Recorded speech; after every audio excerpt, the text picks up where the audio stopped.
through different work with cities all around the country and some amazing places around the world. And that experience of seeing how cities have transformed themselves and what the tangible benefits are and how enjoyable it is to live, work, and play in a city that has options where you have a lot of different ways to get around. You can walk to where you need to go. You can take a bike to where you need to go. You can take a bus or a subway or a streetcar. And the exhilaration that goes along with that has been very inspiring to me. And I remember, Barcelona was a place that I went to early on, and it was extraordinary to be there and to see the incredible work that they've done. And I remember meeting with the mayor of Barcelona, and he was doing all these different plans. They divided the city up into quadrants and decided that they were going to do the development of Barcelona based on big events. And so every big event, like they'd use the Olympics to develop one part of the city, they would use the cultural forums to develop another part of the city. They used all these different parties as a way to sort of, do their infrastructure investment. And I thought it was such a smart strategy, infrastructure parties. That's such a great idea. And so I said, where did you get your inspiration? And he said, 40 years of dreaming under Franco. And so, everybody takes it somewhere. I said, well, and what's your next big idea? And he said, I'm not going to tell you.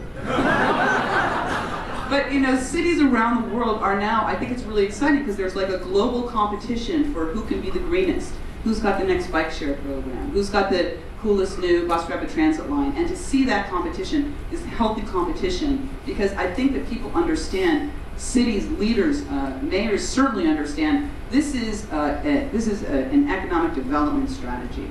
If we are going to attract the best and the brightest to our cities, we have to make these cities work. And there is a huge payoff for creating livable, walkable, attractive cities. And that's why I think you're starting to see this competition, because in a global marketplace, people can live anywhere.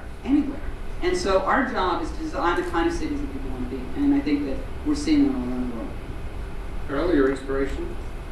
Other than Janette? For me, it has been what I've been able to see in my community over the last 25 years. Watching people engage, simple concepts take root, and the cumulative effect that they have, whether it's cycling or streetcar. We've introduced the first modern streetcar, and actually we're building the first streetcar in America in 58 years.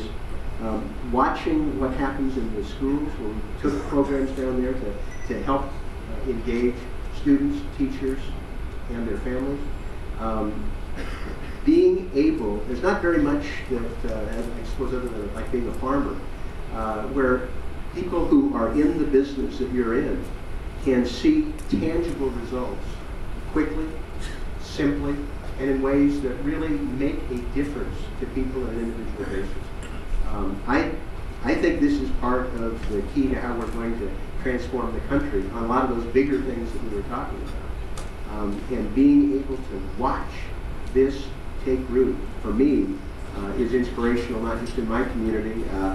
New York is now, in Portland, that's, kind of left coast, rains all the time, kind of, okay, it's interesting, but New York is sort of like the center of the universe, right? If you can do this in New York, this is a really big deal in our nation's capital. And just go around the room here, everybody's got a story, and that inspiration, I think, is cumulative. And last question, without giving away a secret or any secrets, what is the next big thing?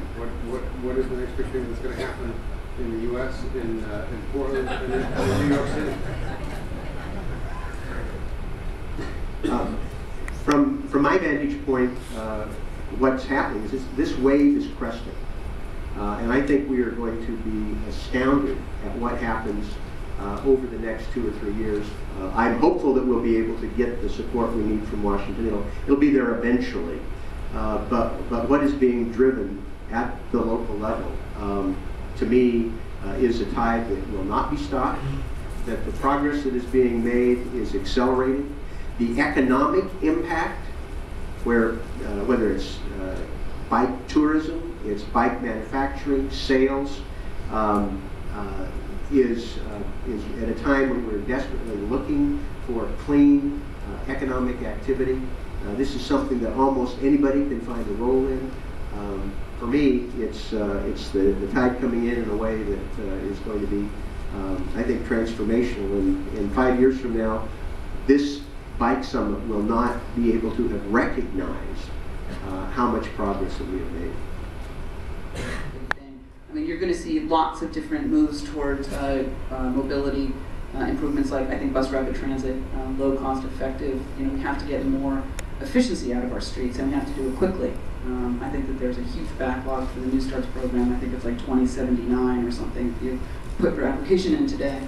So we have to look for more cost-effective ways to get that done. And I also think, you know, you're starting to see this explosion of bike share systems all around the world. You know, I think there are 25 cities that are moving forward with that, and you're seeing that in the United States. I think that's very exciting. I think that's also another transformative moment. So, but to see all of you, what you have done in the last 5 years, it gives me so much hope for what we're going to do in the next 5 years and the next 5 years. And I think that Earl is right. I think it's unstoppable, and it's due to all your hard work and blood, sweat, and tears. And I think together we're gonna make some good things happen.